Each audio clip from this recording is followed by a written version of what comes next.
The 9th of March 2014, 11:30 p.m. A 911 call pierces through the quiet Georgia evening. County 911, what's the address of your emergency? Airport Road, 3385. Airport Road. Yeah, we just walked in the store and seen the guys down the chain gun floor, looked like they've been robbed. What these customers had stumbled upon at Canku's Express would shake this community to its core. Behind a partially open door lay 37-year-old DK, his life force lost across the floor, lottery tickets scattered everywhere. He would never greet another customer with his trademark smile again. Nobody could have expected a routine graveyard shift would end this way. But surveillance cameras captured everything. This wasn't random. This was cold, calculated, methodical. And the person who did it? A 21-year-old woman who walked out as calmly as someone finishing their grocery shopping, all for lottery tickets worth just $200. Born in India, DK had traveled to America alone, carrying nothing but dreams and an unstoppable work ethic. From the second his feet touched American soil, he threw himself into this new life with everything he had. He'd spent time in New Jersey first, but something about Dalton, Georgia captured his heart. "I love America," he'd tell people. "I feel at home here." Working the graveyard shift at Canku's Express didn't faze him one bit. 7 p.m. to dawn. Long hours. Late nights. Occasional difficult customers. None of it deterred this man who called everyone buddy and greeted each person who walked through those doors with genuine warmth. His co-workers described him as someone who made an extraordinary effort to remember regular customers. He'd ask about their families, their days, their lives. "You couldn't have met a friendlier, kinder person," one colleague recalled. Always happy to talk to anyone about anything, whether they were regulars or just someone stopping for gas who'd never return. DK had only been at Canku's Express for a couple of months, but he was creating his own family in Dalton. Since he'd come to America by himself, these friendships meant everything. He was finally finding his rhythm, building a life, making plans for the future. On March 9, DK clocked in for another shift around 7 p.m. Just another Sunday evening. The store was equipped with 7 security cameras covering every angle of the building. Nobody knew it yet, but those cameras were about to capture something horrifying. The footage shows DK moving around the store naturally, serving customers, checking the aisles, restocking shelves. Everything appears completely normal. It's now around 10:30 p.m., about 4.5 hours into his shift. The store is quiet. DK walks toward the back employee area. Nothing seems wrong. Nothing feels off. Then, in a split second, everything changes. A figure appears, chasing DK from behind. White hoodie pulled over their face, sunglasses hiding their eyes, latex gloves on their hands. A large black bag slung over their shoulder. They pin DK into the back room before he can react. DK tries to slam the door shut. He's fighting, he's struggling, but the attacker is too quick, too aggressive, too determined. Once inside that back room, the assault becomes extremely violent. The perpetrator starts striking DK with devastating force. They pull out a gun. DK, fighting for his life, manages to knock the weapon away. It slides across the tile floor, useless now. But the attacker isn't finished, not even close. They pull out a knife and begin attacking DK repeatedly. The physical struggle is frenzied, brutal, relentless. DK's body is covered in defensive injuries, evidence that he fought back as hard as he could. This man wasn't going down without a fight. The attacker then takes duct tape and wraps it around DK's eyes and mouth. They squat down next to him, restricting his breathing. As DK succumbs to his wounds on that cold floor, his attacker shows zero hesitation, zero remorse. The medical examiner would later determine that DK survived the initial assault only to pass away approximately 10 minutes after it ended. 10 minutes of suffering, 10 minutes of knowing he was fatally injured, 10 minutes of being completely alone. Here's what makes this crime even more disturbing. While DK lay dying in that back room, customers walked through the store, completely unaware of the tragedy unfolding just feet away. Surveillance footage captured on camera shows the perpetrator exiting the back room and pacing around the aisles like they own the place. Cool, collected, calculating their next move. A customer named Charles approaches the counter, looking to buy a drink. But instead of the friendly face of DK, he encounters someone in a white hoodie standing behind the register. The figure shakes their head and signals for Charles to leave. Charles, confused and frightened by the bizarre interaction, quickly exits the building. Once the store is empty, the killer proceeds to ransack the cash register area. They grab a massive roll of lottery tickets. They take approximately $200 in cash. Money and tickets scatter across the floor as they stuff everything into their black bag. Then they calmly walk back to the employee area where DK's remains lie. They collect their bag, they look around one more time, and then, as if they'd just finished a completely normal errand, they walk out of Cancun's Express and disappear into the night. When police arrived at 7385 Airport Road, the scene was devastating. DK had tape over his mouth and eyes. Multiple sharp force injuries covered his body. Defensive injuries marked his hands and arms, silent testimony to his desperate fight for survival. The confrontation had clearly been frenzied and vicious, with robbery appearing to be the motive. But there was something else here. Something colder. This wasn't just about money. This felt personal, even though nothing suggested DK knew his attacker. On the floor under a trolley near DK's body, investigators found their first crucial piece of evidence, a mobile phone. It was quickly bagged and sent for forensic analysis. With 7 security cameras covering the entire gas station, detectives were initially cautious. Often, cameras malfunction or produce grainy, unusable footage. But when they reviewed the recordings, they were elated. All 7 cameras had worked perfectly. The images were remarkably clear. The footage showed everything.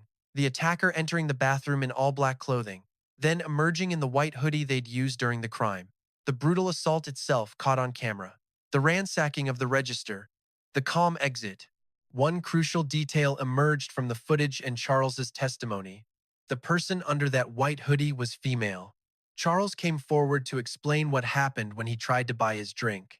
She looked at me and said, "We're not open for business," he recalled. It sounded like she was putting on a fake voice.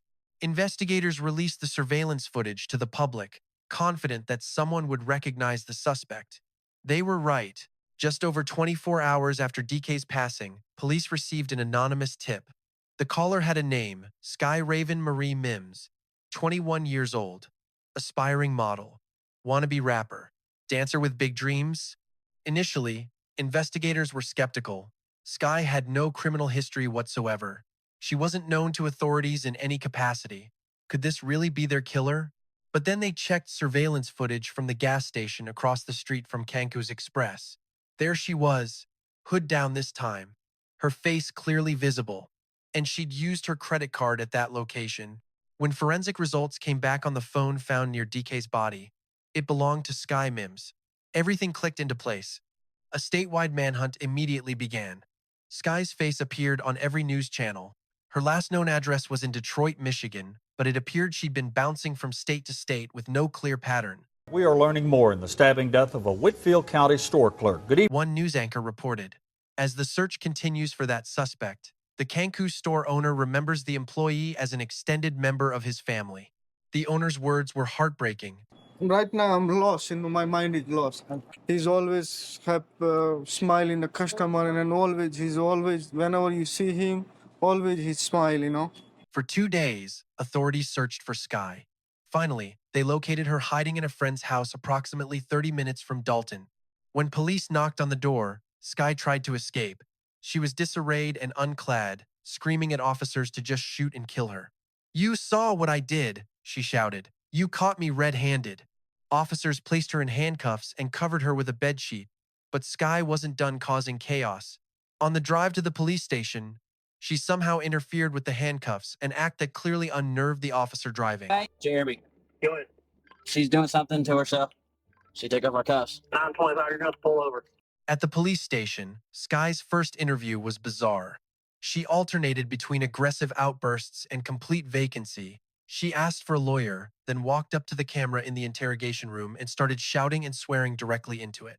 But her refusal to talk didn't matter. Evidence was piling up faster than she could deny it. Inside her bag, investigators found latex gloves, a roll of red duct tape matching exactly what had been used at the scene, some of the stolen lottery tickets, a gun, and a knife with what appeared to be forensic evidence still on the blade. DNA analysis confirmed what everyone already knew. Sky's DNA matched at all 15 locations on both gloves found at the scene. The frequency of that match? 1 in 5 quintillion. The biological evidence on her knife? DK's. There was absolutely nothing suggesting Sky had ever known DK. This was a completely random attack. Investigators argued that the moment she walked into Cancu's Express, she'd already decided she was going to eliminate whoever got in her way.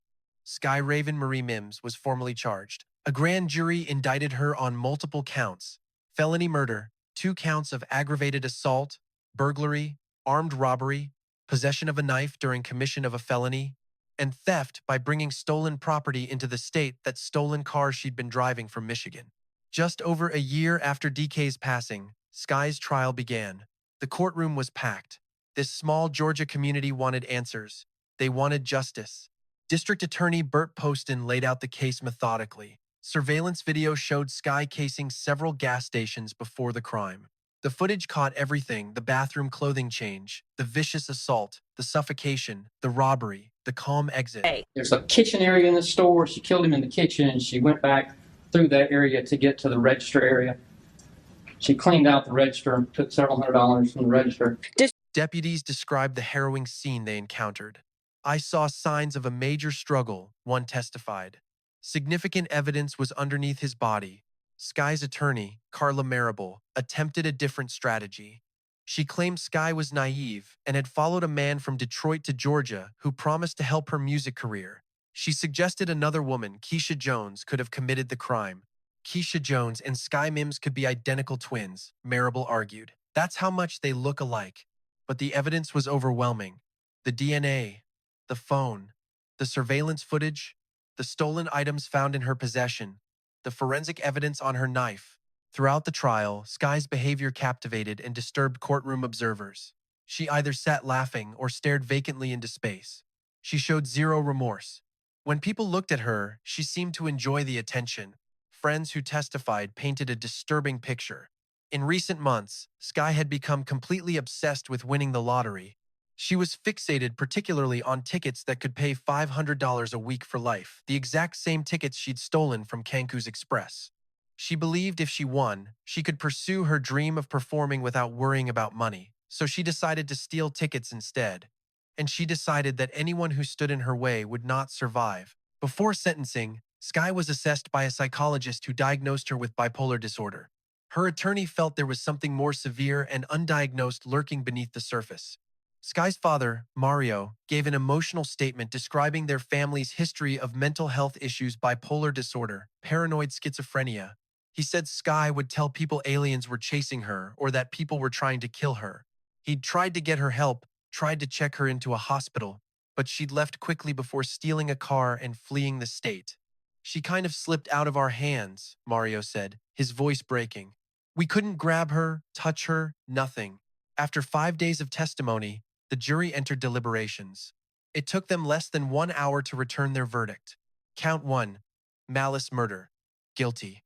Count 2, felony murder, guilty. Guilty on all counts. Sky's attorney pushed for the possibility of parole, citing her mental health issues and previously clean criminal record. She argued that Sky deserved a second chance, but the judge wasn't having it. He said Sky was read her rights and clearly understood them. He called her crime methodical, vicious, and senseless. He was particularly disgusted that she'd laughed while evidence of her violent actions was presented in court. "The defendant has shown zero remorse," he stated firmly. "She has shown zero acceptance of what she did. We don't think she should ever be free again." Sky Raven Marie Mims was sentenced to life in prison without the possibility of parole. The judge had taken the death penalty off the table due to her bipolar diagnosis, a leniency her attorney seemed not to appreciate. When the defense expressed disappointment at the sentence, the judge pointed out he'd already been more than fair by removing capital punishment from consideration. The prosecution was satisfied. "We're happy for the community and happy for the family," they said. "The evidence in this case was overwhelming, so the verdict is not unexpected. We're just glad to get closure for friends and family that lost a good man." Sky attempted to appeal. In 2019, her theft of the stolen car charge was reversed, but the murder conviction was upheld. She remains in prison today, still serving her life sentence without parole. DK's remains were eventually sent back to India to be with his brothers, but the loss his co-workers and friends felt in America ran impossibly deep. He'd built such a beautiful life for himself in Dalton. He'd made so many genuine connections. He had plans, dreams, a future. DK's smile could brighten your day.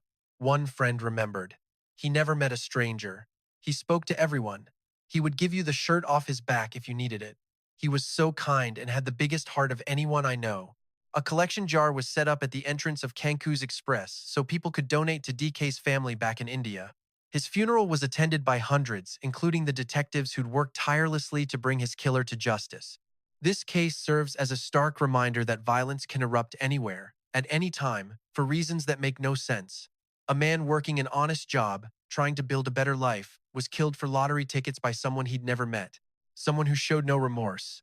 Someone who laughed as the evidence of her actions was displayed in court. DK deserved so much better. He deserved to see his dreams come true. He deserved to keep making friends and brightening days with his infectious smile and genuine kindness. Instead, his life was stolen in the most senseless way imaginable, all because someone decided their dreams were worth more than his life. That's the cold, harsh reality captured on camera that night at Cancun's Express.